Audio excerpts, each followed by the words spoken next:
जयकारा बोल मेरे श्री गुरु महाराज की जय। श्री अमर ज्योति दर्शन अद्भुत लीला। दिल्ली निवासी एक भक्तानी किसी के घर सत्संग में गई। सत्संग की समाप्ति पर उनके कमरे में शोभायमान श्री सतगुरु देव जी महाराज की चरण दासी के दर्शन किए। जगमगाती दिव्य ज्योति उसके हृदय में समा गई। उस समय उसे ऐसा आभास हुआ कि मानो पूर्व पुण्य संस्कारों के अनुरूप उसे प्रेमा भक्ति की प्राप्ति हुई हो।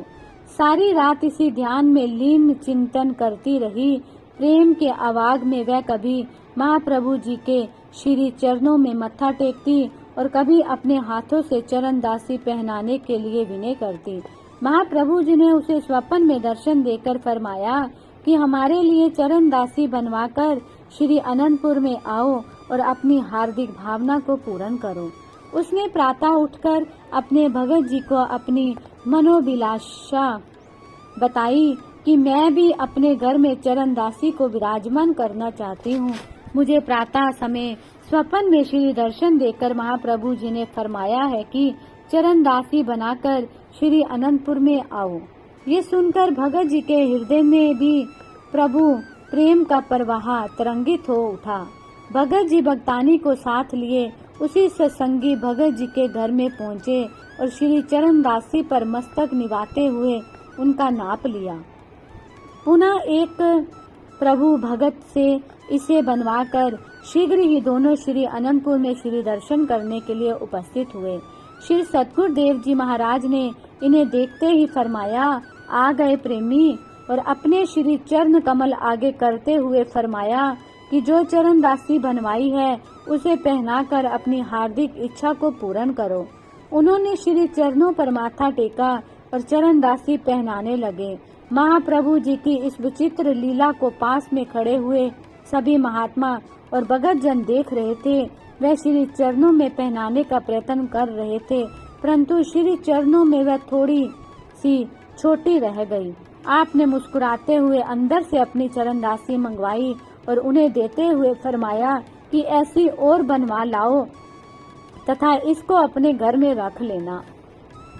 भगत भक्तानी की आंखों से खुशी के प्रेम अश्रुओं की धाराएं नदियों के समान प्रवाहित होने लगी।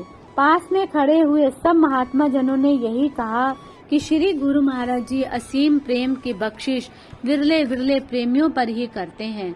पुनः भगत जी ने आगरा से चरण दासी बनवाई और श्री अनंतपुर में आकर हार्दिक अभिलाषा को पूर्ण किया। घंटाघर क्लॉक टावर। श्री सतगुरु देव जी महाराज ने श्री अनंतपुर की धरती पर ऐसे निर्माण कार्य किए जो एक आश्रम अथवा महान स्थान के लिए आवश्यक एवं शोभनीय स्मारक रूप थे। उनमें से एक था क्लॉक टावर। ये श्री अनंतपुर के मुख्य प्रवेश द्वार के ठीक सामने पेट्रोल पंप के पास स्थित है। महाप्रभु जी ने अपनी मौज अनुसार घंटाघर का एक छोटा मॉडल मंगवाया। पुनः इसकी रूपरेखा तैयार करवाकर सन 1996 में निज कर कमलों से इसकी नींव रखी। महात्मा ज्ञान विचारानंद जी को इसका निर्माण कार्य पूर्ण करने की श्री आज्ञा फरमाई। लगभग 60 फुट ऊंचे इस घंटाघर को बहुत ही खूबसूरती से बनाया गया है। अंदर ही अंदर उस ऊपर पहुंचने के लिए सीढ़ी भी बनाई गई। इसमें 6 फुट इंटू 6 फुट का क्लॉक लगाया गया। 7-8 मास में ही इसका निर्माण कार्य पूर्ण हो जाने पर आपने इसका भव्य मुहूर्त करते हुए पावन श्री वचनों में सबको समय की बहुमूल्यता दर्शाते हुए फरमाया, इस संसार में समय ही सर्वश्रेष्ठ और बहुमूल्य वस्तु है। समय की कदर करने वालों ने ही यहाँ मान बढ़ाई और प्रसिद्धि प्राप्त की है। जितने भी उच्च कोटि के शिरोमणि पुरुष हुए हैं अथवा वर्तमान युग में विद्यमान है, उन सब की उच्चता, दूरदर्शिता और प्रतिभा का आधार समय का सम्मान है। उन्होंने अपने समय के एक एक क्षण का गौरव जानते हुए उससे परोपयोगी कार्य में लगाया। जो मनुष्य अपने अति मूल्यवान समय का एक पल भी व्यर्थ नहीं गवाता और उससे सही काम लेता है, वह अपने उद्देश्य में सफल और विजयी होकर अपने लिए प्रगति का पथ खोज लेता है। यदि समय को नाम की कमाई में नहीं लगाया जाता तो मनुष्य के प्रमाद में रहने से मन और माया उसके विचारों में प्रबल हो जाते हैं और उसे परमारथ से दूर ले जाते हैं।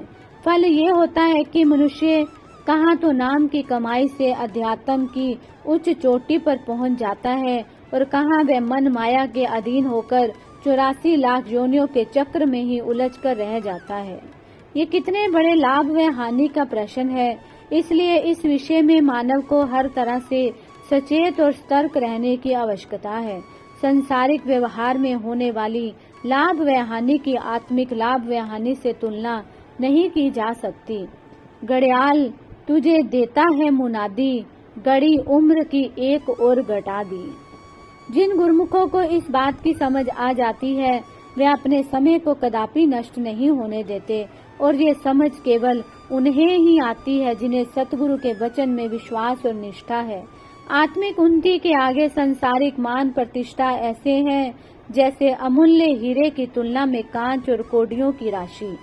सत्पुरुषों की संगति में जब ये तथ्य समझ में आ जाता है तो फिर गुरुमुख अपने समय की वास्तविक महत्ता को जान लेता है। वह हित चित्त से परमार्थ और भक्ति की कमाई करके अपना जन्म सफल कर लेता है। ये घंटाघर सबको निरंतर समय की सूचना देता रहेगा। आप सब गुरुमुख समय का सदुपयोग करके उससे पूर्ण लाभ उठाते हुए महापुरुषों की प्रसन्नता प्राप्त करें। उपस्थित गुरुमुखों ने श्री वचनों को श्रवण कर अपने धन्य भाग बनाए। सबको प्रसाद वितरित किया गया। मुख्य द्वार के सन्मुख बना ये विशाल टावर अपने आप में कला का एक अद्वितीय नमूना है। ये एक प्रतीक बनकर दर्शनार्थी संगतों को श्री अनंतपुर में पहुंचने का संकेत देता है। पत्थरी ताल गोंडा।